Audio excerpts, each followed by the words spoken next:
Poštovane dame i gospodo, dragi ljubitelji književnosti, dobroveče i dobrodošli u Kulturni centar Preljina. Zadužbina Knez Miroslav Humski, eparhija Zahumsko-Hercegovačka i Primorska i Kulturni centar organizovali su večerašnje predavanje pod nazivom Njegoš i Dučić, koje će održati profesor dr. Milo Lompar, jedan od najuglednijih srpskih historičara književnosti i najznačajnijih tumača nacionalne kulture. Večera se okupljamo povodom dva izuzetna jubileja. 180 godina od objavljivanja poeme Lučanik Kozma, Petra II. Petrovića Njegoša i 25 godina od povratka Jovana Dučića u rodno Trebinje. Ovi događaji predstavljaju važan kulturni trenutak ne samo za Trebinje, već za čitav srpski kulturni prostor. Predavanje će osvetiti idejne i duhovne veze dvojice velikana, Njegoša i Dučića, čija su dela oblikovala našu kulturnu svest i duhovni identitet. Profesore Lompar, zahvaljujemo na dolasku u Trebinje i naš kulturni centar. Sa velikim interesovanjem očekujemo vaše izlaganje o Njegošu i Dučiću. Molim vas, izvolite. Hvala lepo. Veoma sam srećan.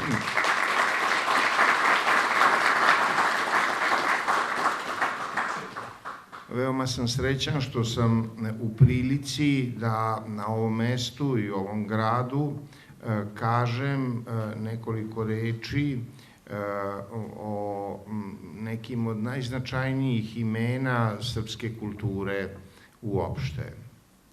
U svom eseju o Dučiću, koji je napisan blagonaklonno i afirmativno 1968. godine, Milan Kašanin negde pred kraj, sumirajući pogled na pesničku osobenost Jovana Dučića, kaže da on se po vrednosti priključuje Njegošu i Lazi Kostiću.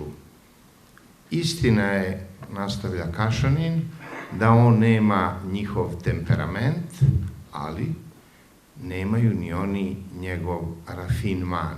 Mi nemamo većih pesnika od njih trojice.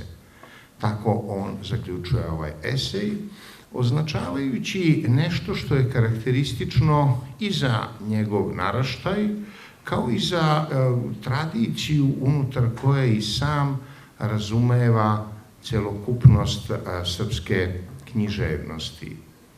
Ako želimo da rasvetlimo odnos ili moguće odnose između Njegoša i Dučića, možemo uspostaviti tri različita nivoa razumevanja. Prvi bismo mogli nazvati uslovno sociološkim. Dakle, pitanje bi glasilo: zašto je Jovan Dučić tako čvrsto stajao na strani koja vidi, osjeća i iskazuje Njegoševu veličinu, i da li u tom njegovom posvećenom odnosu ima nečeg što nadilazi njegovu individualnu orijentaciju. To pitanje, dakle, zadire u prirodu srpskoga društva, u vreme u kojem se formira svest o Njegošu i u oblike koje ona uzima u tim okolnostima. Jovan Dučić je nesumnjivi reprezentant srpske građanske kulture u njenom usponu u poslednjoj deceniji 19. i u prvim decenijama 20. veka. On je bio izabrani pesnik Bogdana Popovića, koji je tih decenija zajedno sa Beogradskim književnim krugom nastojao da oblikuje ukus jedne epohe i da njoj nađe odgovarajuće pesničke korelate. Dakle, Dučić nije samo individualna činjenica u ovoj perspektivi, nego i činjenica jednog društvenog kretanja. U tom društvenom kretanju Bogdan Popović će, recimo, ostaviti tekst o vaspitanju ukusa. Dakle, ukus je nešto što u najširim razmerama treba da doprinese vaspitanju kulture i da nađe odgovarajući izraz njenoj građanskoj orijentaciji. Jer to su godine kada se srpska kulturna ideja pojavljuje u izrazito građanskom duhu, izlazeći postepeno i sporo, ali neminovno, iz okvira herojskog patrijarhalizma, iz okvira ruralne privrede i krećući se ka nečemu što se osjećalo kao moderni dah evropskog kretanja.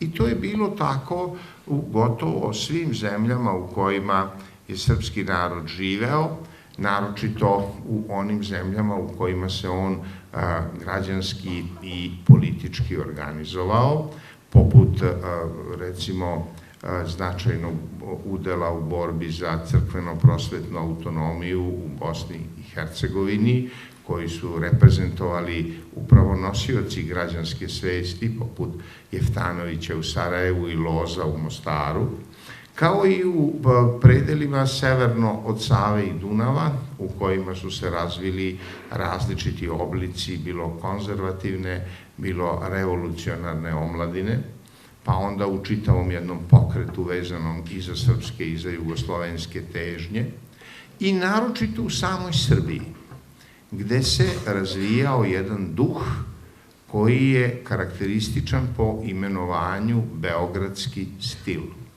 To je promena jezičke norme. Kristalizuje se jedan stil i način pisanja koji treba da izrazi samosvest građanske kulture. Menja se i struktura rečenice, utoliko što se ona odmiče od nemačkog i primiče izabranom francuskom obrascu, što ima svojih i političkih i društvenih činilaca. Jovan Dučić dolazi kao obrazac celokupnog tog kretanja. Uzet je kao reprezentant tog kretanja. Ponešto od francuskog parnasizma i simbolizma osjeća se u njegovim stihovima u prvoj deceniji 20. veka, kada srpski književni glasnik daje meru i raspon opšteg kulturnog ukusa. Dučić odgovara specifičnoj estetizaciji literature i to je nešto što odgovara tadašnjem trenutku. No, kako i odakle u svemu tome Njegoš? A upravo je ta činjenica bitna, jer je upravo u tim decenijama Njegoš postao reprezentant i klasični pesnik srpske kulture. Ne, dakle, pa ne ni tako kako Kašanin kaže, jedan od, nego jedan iznad svih. Upravo ga je modernizam kanonizovao i postavio u srce srpskog kulturnog obrasca. To je nešto što je karakteristično za svaku kulturu u njenom izgrađivanju samosvesti. Tako je mesto dobio Goethe kod Nemaca i Puškin kod Rusa. Tako je mesto dobio Cervantes kod Španaca, Šekspir kod Engleza i naravno Dante kod Italijana. Jedan klasični reprezentativni pesnik u kojem se očitavaju društvene, političke, estetičke, metafizičke ideje čitavog jednog kulturnog obrasca. Dakle, Njegoš postaje to u trenutku kad izgleda da se srpska kultura emancipuje ili odvaja od nečega što se obično uzima za njegov obrazac, a to je epski ton i dikcija njegovog deseterca, snažno naslonjena na herojsko-patrijarhalnu narodnu epiku. Dučić je predstavnik tog kretanja koje će Njegoša razumeti na taj način. I to je u dubokom saglasju sa celokupnim društvenim kretanjem, jer ono teži jednoj vrsti objedinjavanja srpskog naroda unutar kulturnog obrasca koji se kristalizuje i gde Njegoš zauzima reprezentativno mesto. U isto vreme možemo ići u pravcu drugog uzroka da osvetlimo ovaj odnos, a to je politički uzrok. Ovo društveno kretanje ima svoj politički rezultat. Njegoš, kao vladika crnogorski, predstavlja u pesničkom smislu idealan primer onoga što tada predstavlja dominantnu činjenicu političkog iskustva, a to je srpski integralizam. Dakle, za Dučića, Hercegovca, koji je došao u Srbiju, Njegoš je obrazac srpskog integralističkog postojanja. To postojanje je istorijski određeno činjenicom seoba srpskog naroda sa juga na sever i sa istoka na zapad. Te seobe su učinile da kulturni moment postojanja našeg naroda bude određen kontaktnošću, dakle doticajem sa jakim tradicijskim nanosima drugih kultura, prevashodno latiniteta, što znači u verskom smislu katoličanstva, i u isto vreme tradicijom koja je došla sa osmanskim gospodstvom, a to je islamske kulture. Dakle, taj trostruki odnos, ta kontaktnost kulturnog postojanja, tako karakteristična za granične narode koji žive na granici, kod Njegoša je dobila jedan rezultat koji je građanska kultura mogla da prihvati kao svoj, ali i jedan politički ishod koji je označavao neograničenost srpskog integralizma unutar kolektivne svesti. Dakle, i Dučić i Njegoš bili su kulturni integralisti. To je i u ono vreme bio težak i zamašan napor, ali to je činjenica koja je u mnogo čemu odredila političku recepciju njihovih sudbina. A kad pređemo na treći nivo, koji se tiče kulturno-estetičkog sadržaja njihovog pesništva, tu se pojavljuje dosta problema koje je na neki način determinisalo naše vreme. Njegoš je u principu posmatran kao rezultat epske paradigme. U tom smislu je Gorski vijenac imao formativnu tradiciju. Da bi jedan pesnik bio klasičan, kultura mora da izvrši izvesno sužavanje njegovog pesništva. To se dogodilo i sa Njegošem. On je sveden na Gorski vijenac. Tako se mogao lakše osmatrati.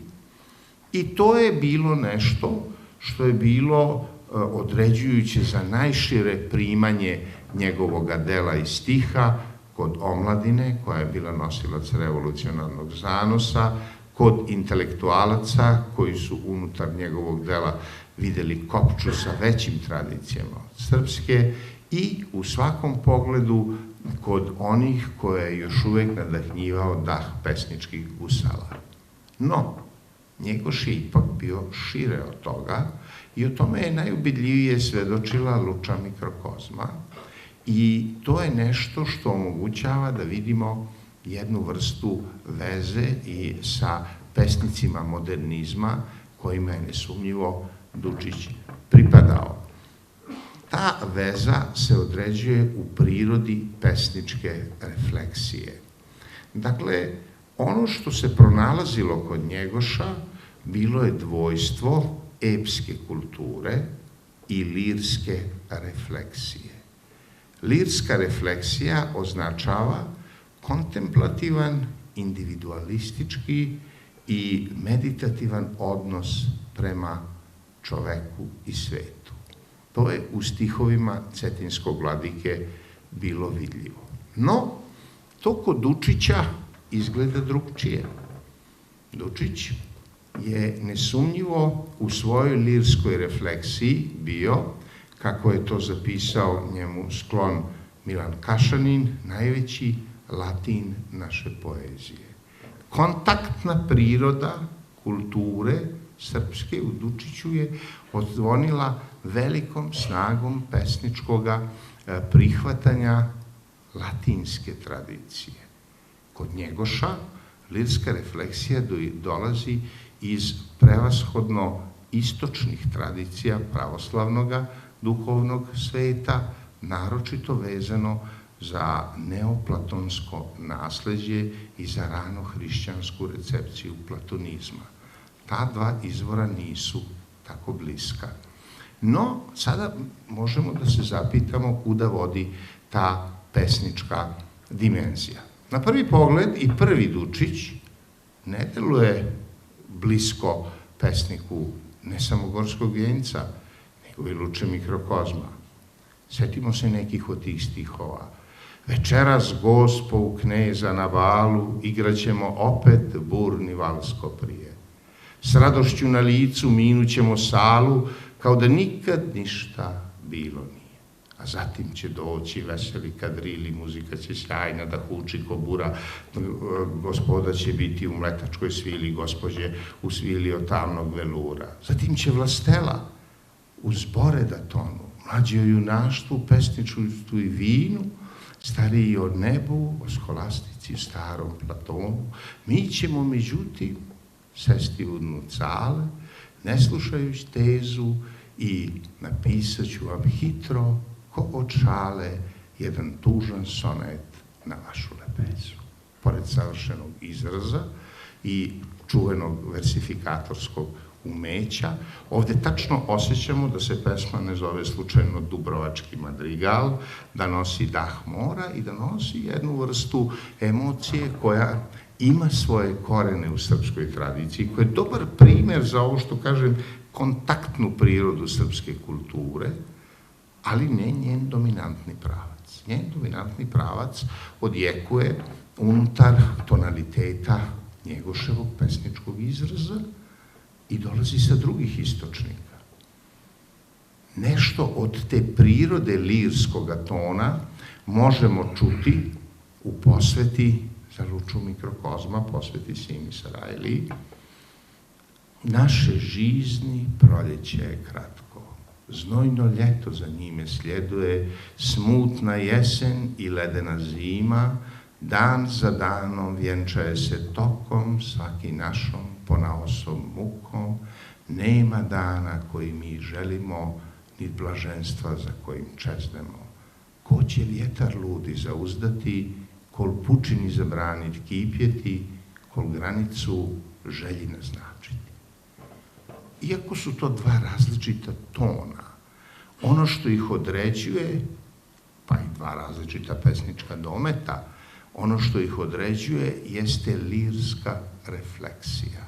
Mi osjećamo strujanje specifičnog odnosa čoveka prema svetu, dok u ovim veličanstvenim Njegoševim stihovima osjećamo i jednu vrstu melanholije koja zvuči tako moderno, a u pojedinim stihovima i tako savremeno. Dan za danom vjenčaje se tokom, svaki našom ponaosob mukom. Dakle, vidimo nešto što bi moglo delovati kao jedan prosev svesti, lucidne svesti, zatomljene unutar svakodnevice jednog opštenja koje se neprekidno ponavlja.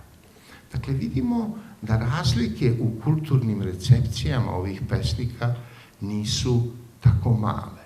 A opet, o privrženosti Dučića Njegošu, kao i o privrženosti čitavog modernističkog naraštaja koji će doći posle Dučića, naraštaja koji je izgledao kao da će odbaciti sve, a nije u stvari odbacio ništa, naraštaja Crnjanskog, Rastka Petrovića, Vinavera, Nastasijevića, Andrića, dakle, jednog potpuno na prvi pogled revolucionarnog naraštaja, u stvari ta vrsta modernističke vezanosti za klasičnog pesnika je opstajala.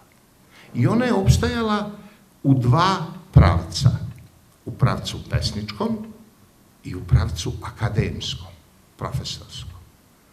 Jer u to vreme akademski status i status Beogradskog univerziteta imao je formativni značaj za srpsku kulturu. Pavle Popović je napisao 1901. studiju o Gorskom vijencu. 1911. godine pojavila se studija Nikolaja Velimirovića Religija Njegoševa.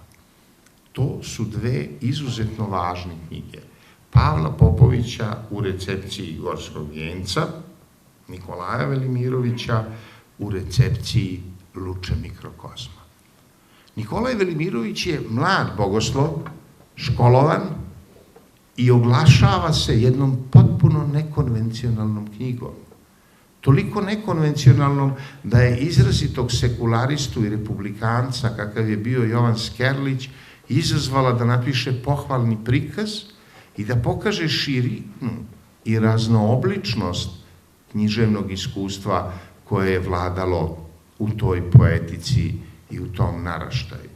Jer Nikolaj Velimirović je u tom trenutku na duhovnoj visini evropskog pravoslavnog doživljaja sveta, budući da tada se pojavljuje jedan čitav veći broj mislilaca religioznih u Rusiji, koji se obično naziva ruski filozofski renesans ili se naziva pravoslavni modernizam. To su imena Lava Šestova, Nikolaja Berđajeva,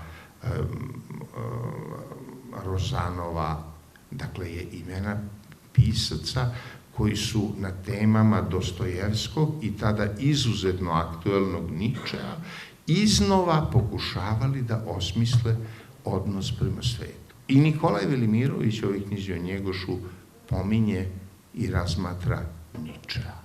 Dakle, vidimo da se kretanje odvija evropskim koridorom našeg duhovnog iskustva.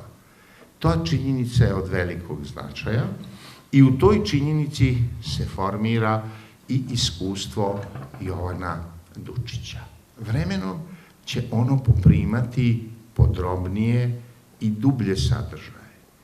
Ti sadržaji će ići u pravcu otkrića nekih tonova Njegoševe duhovne unutrašnje slike sveta.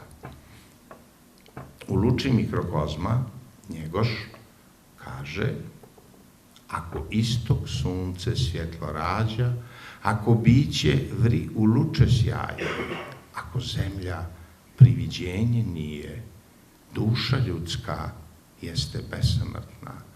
Mi smo iskra u smrtnu prašinu, mi smo luča tamo opuzeta.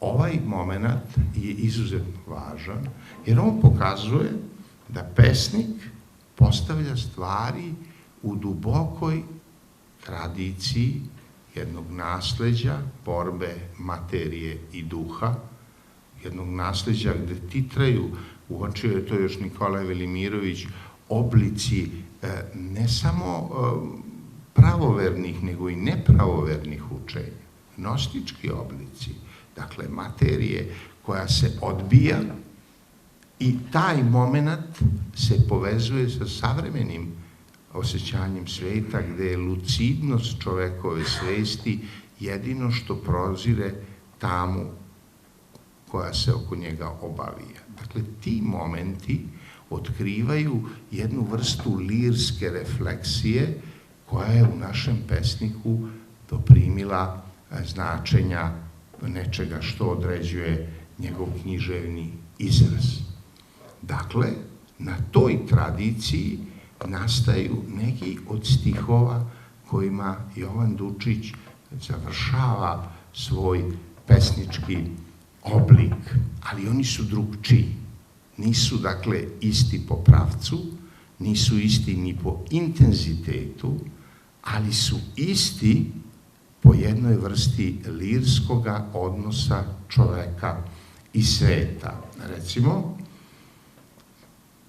Dučić u jednoj pesmi kaže: izgubih u tom nemiru drugove i sve galije, koji je sad u svemiru. dan ili ponoć, šta li je? Duboke li su putem tim, Gospode, tvoje provale? Busije s bleskom kraljevskim, zlatne me čaše trovale.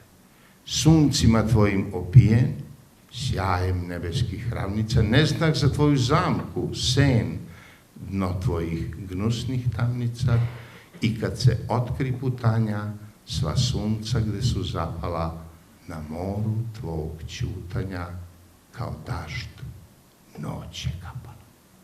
Sad se setimo onoga malo pre, naše žizni, proljeće, kratko, dakle, vidimo taj isti odnos, samo što je ovde to stanje sveta kod Dučića već sad snažno usredsređeno ka jednom iskustvu koje nadilazi ljudsku ravan i apeluje na odnos prema božanstvu, prema Bogu.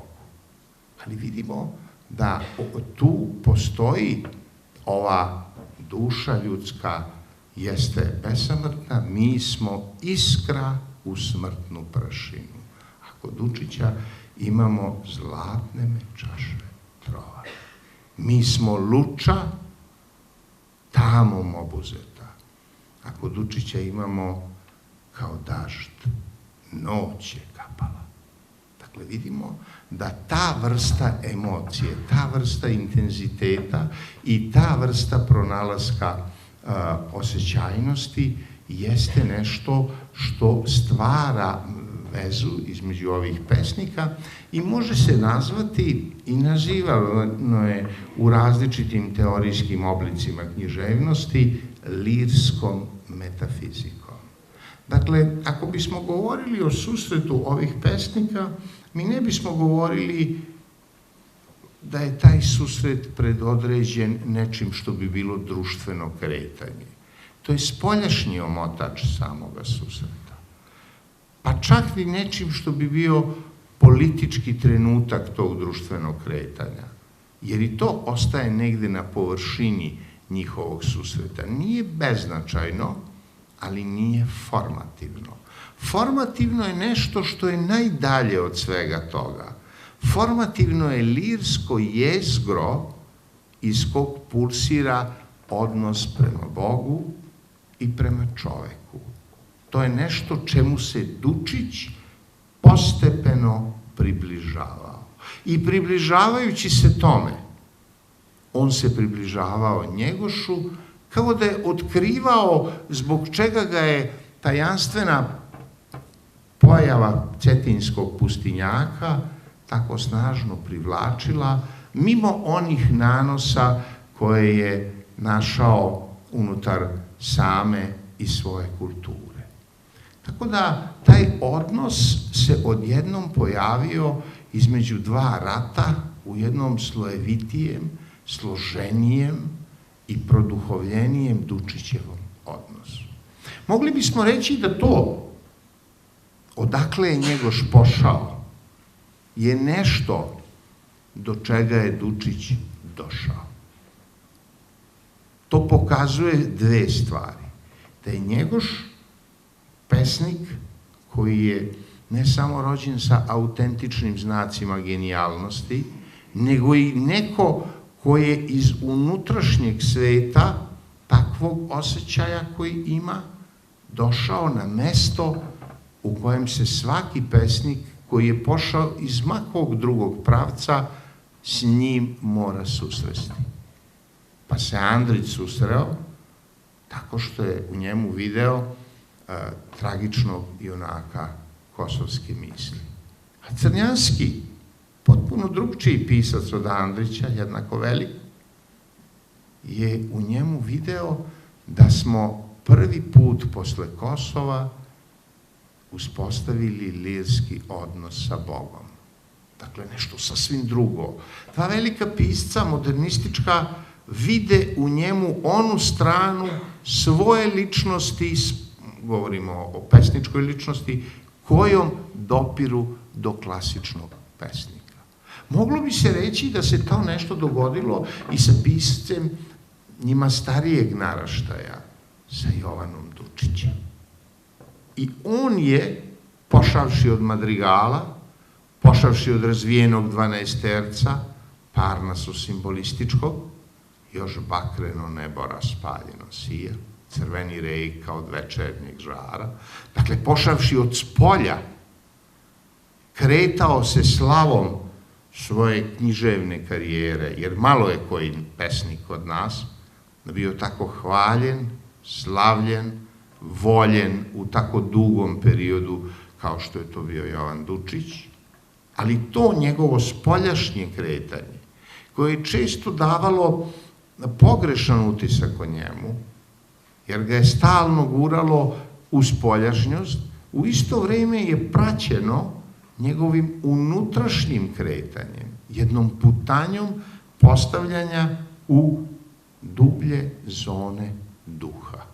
U tim zonama susreo se sa Njegošem. Te zone su otkrivale jedno kretanje od čoveka materije preko čoveka duše, u kojoj se bore, kako je Platon govorio, beli i crni konj, pa jedan vuče u jednom, a drugi u drugom pravcu. Dakle, tu gde se bore unutar duše ono što je materijalno i ono što je duhovno, do onoga što je vezano za duhovno otkriće čoveka, do stanja pneume, koja ga određuje na drugi način. Dakle, vidimo, Njegoš je označio to stanje već u Luči mikrokozma. I posle ovih stihova mi smo iskra u smrtnu prašinu, mi smo luča tamom obuzeta, on poseže za najunutrašnjim pokretom čovekovog duhovnog iskustva, za molitvom. Jer uspostavlja odnos ja-ti. Ne dakle ja preko sveta sa tobom, nego ja bez ikakvog posrednika sa tobom.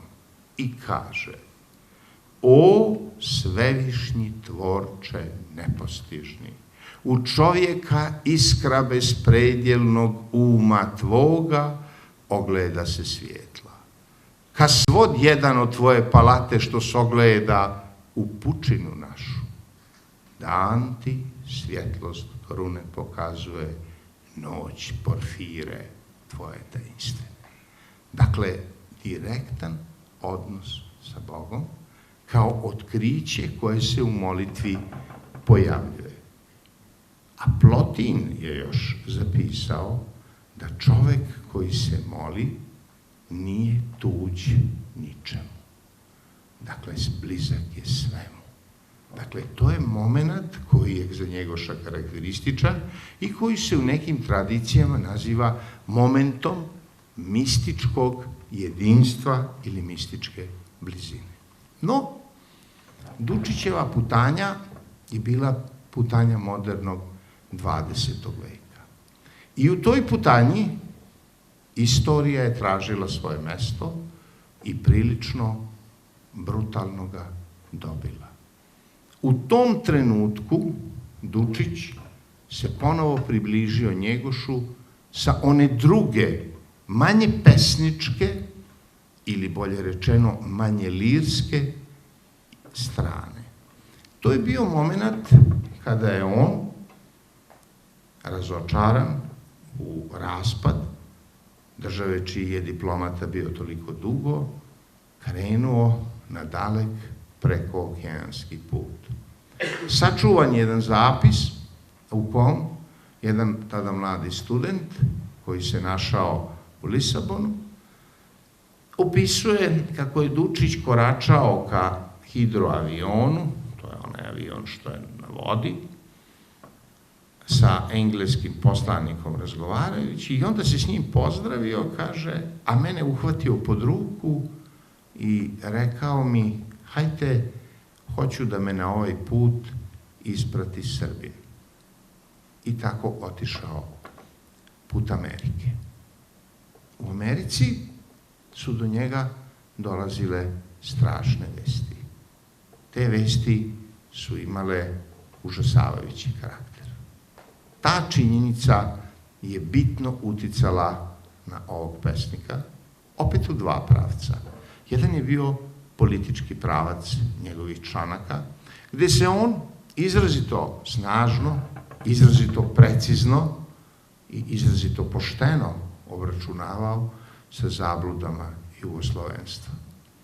I tu negde možemo čuti jednu rečenicu iz Njegoševog pisma Nikoli Tomazeu, 1848. godine napisano, kao refleks pesnikovog nezadovoljstva događajima u revoluciji evropskih naroda, gde on kaže: ja sam se nešto nadao u jugoslovenstvo, ali to je samo prazna reč koja praznim jekom zveči. Dakle, Njegoš to osjeća u drami neuspele revolucije 1848. A Dučić mnogo kasnije, mnogo starijim godinama od Njegoša, piše svoje političke članke u amerikanskom Srbobranu, određujući meru i užas onog političkog dejstva čiji je bio svedok. To bi bio, dakle, jedan politički sloj. Ali postoji jedan drugi sloj koji u njemu odjekuje i u kojem se sada ovaj lirski pesnik i ovaj lirski metafizičar, dok piše ovu svoju najsuptilniju, najduhovniju knjigu lirike, sa čijim štampanim primjerkom, kao što svi znamo, će biti sahranjen, u isto vreme dotiče dramatične istorijske sudbine srpskog naroda. A ta sudbina ga pomera tajanstvenom putanjom istorije u ljudskom životu ka Gorskom vijencu.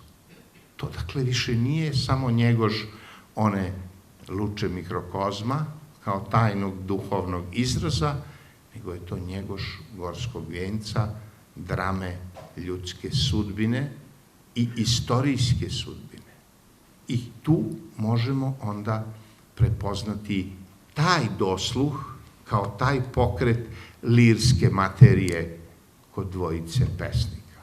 U Gorskom vijencu, kao što znamo, vladika Danilo kaže u onom svom prvom početnom monologu: a ja što ću, ali sa kime ću, malo rukah, malena i snaga, jedna slamka među vihorove, sirak tužni bez iđe ikoga, moje pleme snom mrtvijem spava, suza moja nema roditelja, nadamnom je nebo zatvoreno, ne prima mi plača ni molitve, u ad mi se svijet pretvorio, a svi ljudi, pakleni duhovi, crni dane, a crna sudbino, o kukavno srpstvo ugašeno. To su tonovi koji u našoj književnosti nikada pre nisu odjeknuli i nikada posle neće imati tu strašnu snagu lirskog izraza i epske dramatike. Dučić će dati svoj oblik tog ukrštaja lirskog i epskog u nekim pesmama napisanim povodom najstrašnijih događaja naše istorije u 20. veku, genocida nad srpskim narodom koji se tada odvijao na prostorima nezavisne države Hrvatske. To je, recimo, u pesmi Vrbas, i sad bi tu bilo važno da napregnemo sluh i osetimo taj ton. Nosi srpska reko krv naših sinova, jer krvave reke svud su naše međe, mačevi ubica svi su istokova, sad nosi unuke, kud nosaše pređe.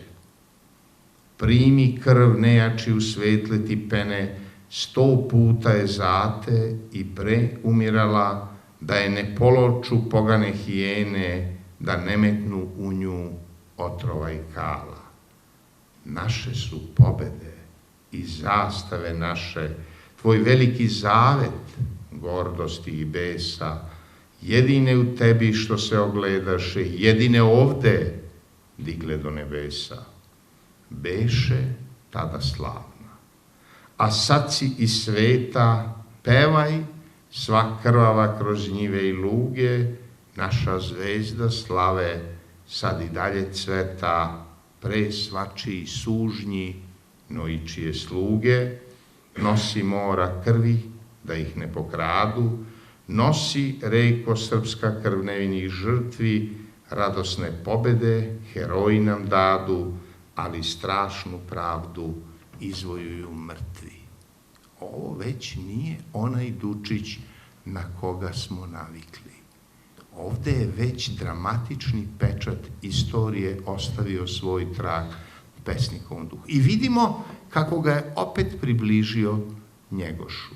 I u topografiji, i u određenju krvavih momenata, pogledajte reč krv koliko se puta ponavlja, s tim što vidimo, pošto je reč o autentičnom pesniku, različiti varijetet. Vidimo različiti odgovor. Kod Dučića taj motiv ima jednu heroičku dimenziju i jednu sad već mističku dimenziju. Herojsko je ono što dolazi iz pobede, ali iz žrtve dolazi sveto. Beše tada slavna, a sada si sveta.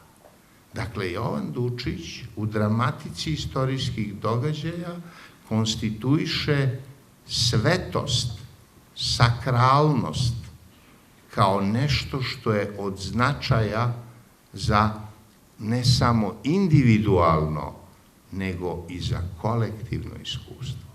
Taj moment ima veliki značaj i veliku vezu sa onim što je u pojedinim svojim stihovima u Gorskom vijencu Njegoš pevao. S druge strane, možemo videti da u Gorskom vijencu postoje i direktna obraćanja Bogu.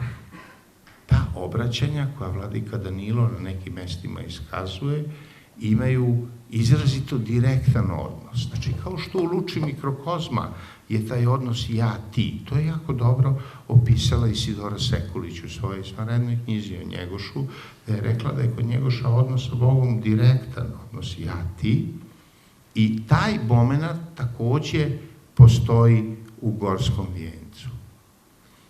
Bože dragi, koji sve upravljaš, koji sjediš na prestol nebesni svemogućim, zažižeš prostorom, za prostore i iza prostora, ti koji si razvija prašinu sa svojega trona svijetloga, odjedan dolazi, znači, potpuno jedna slika opšte, metafizička, provedri mi više gore crne, uklon sa nje munje i gromove i smućeni oblak gradonosni.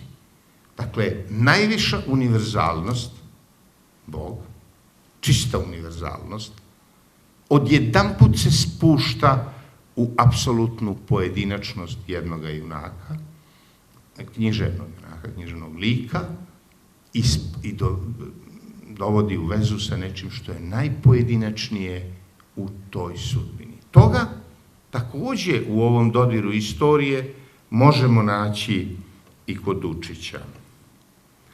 Pomiluj svemoćni nevine što ginu.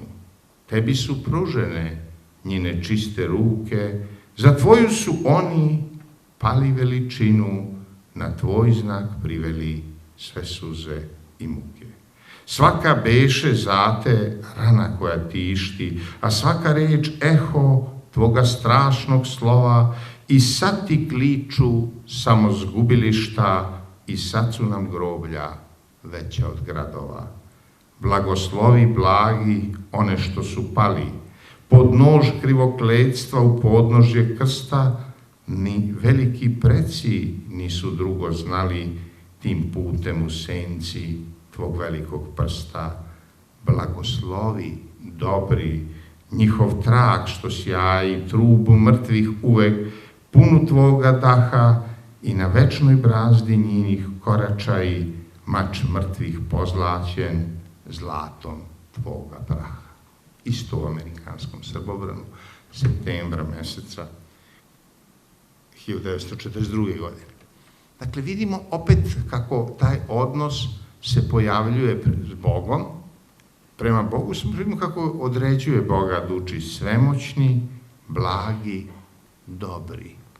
Dakle, okreće se ne Bogu osvete, nego Bogu koji je na kraju i iza svake osvete, a to bi bio onaj koga zovemo Hristos.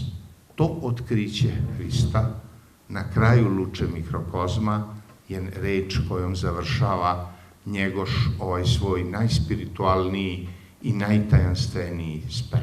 Dakle, ako bismo želeli da pronađemo šta je to u metafizičkom jezgru, što ovu dvojicu pesnika, tako nesličnih u kulturološkom smislu, a tako vezanih Dučićevom odanošću Njegošu, koju svedoči i ovaj spomenik u Trebinju koji je podignut, onda bismo mogli reći da je to taj ukrštaj lirskog i epskog, ta dramatika čovekove sudbine, ali i krvavi pečat istorije koji odjekuje njihovim stihovima.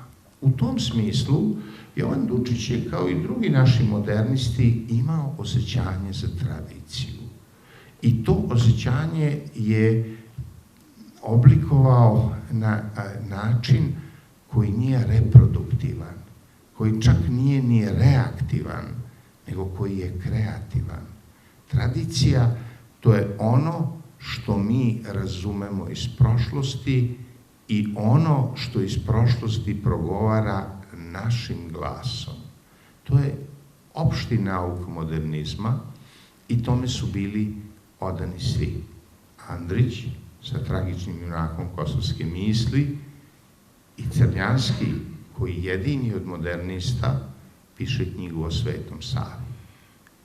I Dučić, njihov prethodnik u naraštaju koji mu prethodi, koji takođe osjeća, čak i ovim dramatičnim trenucima istorijskih događaja i sudbina, da se ne može govoriti jezikom i načinima koji su prošli, da se mora govoriti jezikom i načinima u kojima čovek živi, ali da govoriti jezikom i načinima u kojima živimo ne znači da zaboravimo da tim jezikom i tim načinima se govorilo u drugim vremenima i da ponešto od udara, tona i bola tog govora mora odjeknuti u daljinama naših reči. Hvala.